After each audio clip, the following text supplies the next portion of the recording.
നമസ്കാരം. പൊതുമേഖലയിലെയും സ്വകാര്യ മേഖലയിലെയും 2025 അവധി ദിവസങ്ങൾ പ്രഖ്യാപിച്ചിരിക്കുകയാണ് UAE. 2024 27-ാം നമ്പർ പ്രമേയം ക്യാബിനറ്റ് പുറത്തിറക്കിയ സാഹചര്യത്തിലാണ് ഔദ്യോഗിക ഗസറ്റ് പ്രകാരം അവധി ദിവസങ്ങൾ പ്രഖ്യാപിച്ചത്.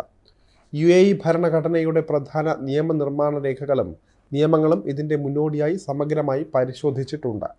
ചന്ദ്രൻ്റെ ദർശനവുമായി ബന്ധപ്പെട്ടിരിക്കുന്നതിനാൽ തന്നെ ചില അവധി ദിവസങ്ങൾ അതിനോടടുത്ത സമയത്ത് മാത്രമേ ഔദ്യോഗികമായി സ്ഥിരീകരിക്കുകയുള്ളൂ. ദിവസങ്ങളിൽ അങ്ങോട്ടോ ഇങ്ങോട്ടോ ഒക്കെ മാറ്റമുണ്ടാകാം. 2025 മുഴുവൻ അവധി ദിവസങ്ങളും നമുക്ക് അറിയാൻ സാധിക്കും.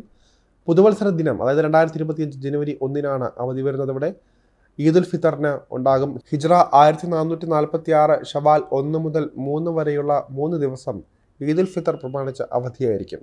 ചന്ദ്രൻ്റെ ദർശനത്തിന് ശേഷം മാത്രമേ ഔദ്യോഗികമായി ഒരു സ്ഥിരീകരണം ഇതുമായി ബന്ധപ്പെട്ട് ഉണ്ടാവുകയുള്ളൂ. റംസാൻ 30 ദിവസം നീണ്ടു നിൽക്കുകയാണെങ്കിൽ ഒരു ദിവസം കൂടി അധിക അവധി ദിവസം ഉണ്ടായിരിക്കുന്നതാണ്.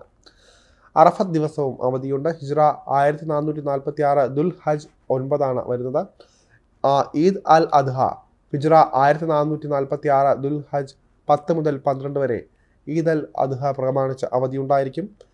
ഇസ്ലാമിക പുതുവർഷമായ മുഹറം 1 അവധി ദിവസമായിരിക്കും. നബിദിനം അൽ അവൽ 12 അവധി ദിനമായിരിക്കും. UAE ദേശീയ ദിനത്തോടനുബന്ധിച്ചും അവധി ദിനമുണ്ടാകും. ഇത് 2025 ഡിസംബർ 2, 3 തീയതികളിലായിട്ടായിരുന്നു വരുന്നത്.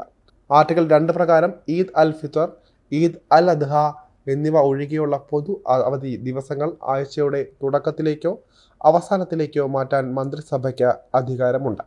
മറ്റൊരു പൊതു അവധി ദിവസത്തിലോ വാരാന്ത്യമോ മറ്റൊരു അവധി ദിനം വരികയാണെങ്കിൽ അത് മറ്റൊരു ദിവസത്തേക്ക് മാറ്റാൻ സാധിക്കില്ല എന്ന് ആർട്ടിക്കിൾ 3 വ്യക്തമാക്കിയിട്ടുണ്ട്. പ്രാദേശിക സർക്കാരുകൾക്ക് അവർക്ക് കീഴിലെ സ്ഥാപനങ്ങൾക്കും വകുപ്പുകൾക്കും പ്രത്യേക അവസരങ്ങളിലോ മറ്റു കാരണങ്ങളിലോ അധിക ഔദ്യോഗിക അവധികൾ അനുവദിക്കാൻ ആർട്ടിക്കിൾ 4 പ്രകാരം അവകാശം ഉണ്ട്.